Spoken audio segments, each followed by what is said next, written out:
लीना सभी को धन्यवाद कहती है। जी हाँ दोस्तों, गुम है किसी के प्यार में की कहानी अब उस दिल को छू लेने वाले मोड़ पर पहुंच चुकी है, जहां हर भावना एक इम्तिहान है। प्यार, वफादारी और रिश्तों की सच्चाई का। एपिसोड की शुरुआत होती है एक बेहद भावुक पल से, जब सभी नील को गले लगाते हुए कहती है कि उसे अंदाजा भी नहीं कि नील उसके लिए क्या मायने रखता है। वो उसका ओएसिस है, उसकी शांति, उसका सहारा। सभी के शब्दों में गहराई होती है, उसकी आंखों में सच्चाई और नील के चेहरे पर भ्रम। नील महसूस करता है कि शायद सभी कुछ छुपा रही है, लेकिन जब सभी सहजता से नेकलेस की बात समझाती है कि उसने आई को वो सिर्फ इसलिए दिया क्योंकि उसकी ड्यूटी में गहने पहनने की मनाही है और आई ही उस चीज की कदर करेगी, तो नील मान भी जाता है। वह खुद को ओवर थिंकिंग का शिकार बताकर माफी मांगता है और ये वादा करता है कि वह सभी का बर्थडे ऐसा बनाएगा जो उसे जिंदगी भर याद रहेगा। सभी उसके जाते ही मन नील की याददाश्त लौटने की दुआ करती है। दूसरी ओर भाग्यश्री, जो अब तक दर्द और पश्चाताप में जी रही थी, बार बार सई को कॉल करने की कोशिश करती है, लेकिन नंबर नहीं लगता। वह रजत की तस्वीर देखकर रोती है और कहती है कि उसे अपने ही पोते पोती से मिलने के लिए तरसना पड़ रहा है। वह अब फैसला करती है कि वह और इंतजार नहीं करेगी, वह आज ही अपने पोते पोते को वापस पाएगी। उधर घर में सभी के बर्थडे की तैयारियां चल रही होती है और डॉक्टर सुरवेशा भी गिफ्ट के साथ सभी को विश करते हैं। तभी लाइट बंद होती है और जैसे ही दोबारा आती है, नील की एंट्री होती है। वह रोमांटिक गाना गाता हुआ सभी की आंखों में आंखें डालकर उसके साथ डांस करता है। वह क्षण इतना भावुक होता है कि सही हाथ जोड़कर भगवान को धन्यवाद देती है, क्योंकि पहली बार अपनी परी मम्मा को मुस्कुराते देखा और उसकी इस मुस्कान की वजह बनी है पुकी अंकल। दूसरी ओर लीना को चिंता सताने लगती है कि कहीं यह झूठ उसकी बेटे की सच्चाई ना बन जाए। तभी नील को अचानक स्विट्जरलैंड वाले डांस की हल्की सी याद आने लगती है। वह कहता है कि शायद ये सब पहले भी हो चुका है, जिससे सभी थोड़ी परेशान हो जाती है। इसके बाद सभी केक काटती है।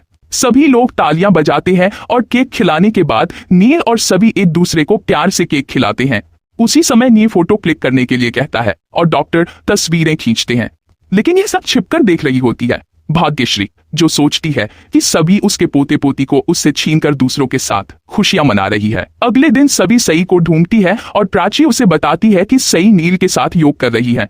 जब सभी वहां पहुंचती है तो देखती है कि नील और सई एक दूसरे के साथ हंसते मुस्कुराते योग कर रहे हैं। प्राची सभी से कहती है कि नील पहले भी कहता था कि सई उसकी सनशाइन है और आज वह बात साफ झलक रही है। यह सुनकर सभी भी सुकून से भर जाती है। तभी डॉक्टर आते हैं और बताते हैं कि नील तेजी से रिकवर कर रहा है और सबका धन्यवाद करते हुए विशेष रूप से सभी की तारीफ करते हैं, क्योंकि सभी ने ही नील की हर बात का ख्याल रखा है, हर परिस्थिति में उसका साथ दिया है। डॉक्टर यह भी कहते हैं कि अब समय आ गया है कि नील को धीरे धीरे सच्चाई बताई जाए। इसके बाद लीना भावुक होकर सभी का धन्यवाद करती है और कहती है कि नील ने उसके लिए जो किया उसके आदि यह सब कुछ नहीं है, लेकिन तुमने जो नील के लिए किया वह भी आसान नहीं था। किसी अनजान घर में आकर पत्नी बनने का अभिनय करना, वो भी सिर्फ किसी की भलाई के लिए, यह सब कोई मामूली औरत नहीं कर सकती। लीना कहती है कि एक बार नील ठीक हो जाए फिर हम उसे सब सच बता देंगे और तुम अपने बच्चों के साथ जहां चाहो जा सकती हो। सभी भी कहती है कि उसका भी यही मकसद है, नील को जल्द से जल्द ठीक देखना। लेकिन जब वह अपनी ड्यूटी पर जाने लगती है तो उसे प्राची की बातें याद आने लगती है और साथ ही डॉक्टर व लीना की बातें भी गूंजने लगती है। इसी उलझन में वह खुद से मिलने लगती है, अपनी अंतरात्मा से सवाल करती है कि जब नील की याददाश्त लौटेगी तो उसे खुशी क्यों नहीं हो रही। वो खुद को समझाती है कि वह आज भी रजत से प्यार करती है और हमेशा करेगी, और यह रिश्ता सिर्फ नील के एहसान का बदला है। लेकिन उसके भीतर की आवाज उसे झकझोर देती है, पूछती है कि क्या वह सच में नील से प्यार नहीं करती। उसे नील के साथ बिताए लम्हे याद आते हैं, उसकी आंखों में नील की छवि उभरती है और वह समझने लगती है कि शायद वह खुद से भी झूठ बोल रही है।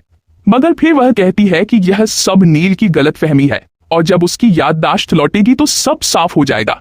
वह बार बार खुद को यकीन दिलाने की कोशिश करती है कि यह रिश्ता सिर्फ मजबूरी का है, लेकिन उसका दिल बार बार उस एहसास को महसूस करता है जिसे वह स्वीकार नहीं करना चाहती। तभी नील कमरे में आता है और मुस्कुराकर कहता है कि उनके बच्चे बिल्कुल सभी पर गए हैं। सभी अपने आंसू छुपाती है और पूछती है कि आपने क्या कहा।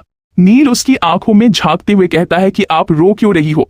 वह उसे पानी पिलाकर बैठाता है और पूछता है कि डॉक्टर ने क्या कुछ कहा है। सभी कहती है कि नहीं, लेकिन नील कहता है कि अगर मेरी याददाश्त नहीं भी आई तो क्या फर्क पड़ता है, मेरे पास आप हो, बच्चे हैं, एक परिवार है। मेरे लिए यही सब कुछ है। फिर वह सभी को गले से लगाता है और एक बार फिर उसके जीवन में एक सुकून सा भर देता है। लेकिन इस प्यार और रिश्ते के बीच अब एक बड़ा तूफान आने वाला है। अगले एपिसोड में दिखाया जाएगा कि हॉस्पिटल में जब सभी भाग्यश्री से कहती है कि उसका परिवार अब यही है और वह सिर्फ नील की मदद के लिए उसके साथ है, तो यह बात नील सुन लेता है और वह सदमे में आकर बेहोश हो जाता है। सभी लोग घबरा जाते हैं और डॉक्टर बताते हैं कि नील कोमा में चला गया है। अब सवाल यह है, क्या नील फिर से होश में आएगा? क्या सभी का झूठ और उसका दिल दोनों एक साथ टूट जाएंगे?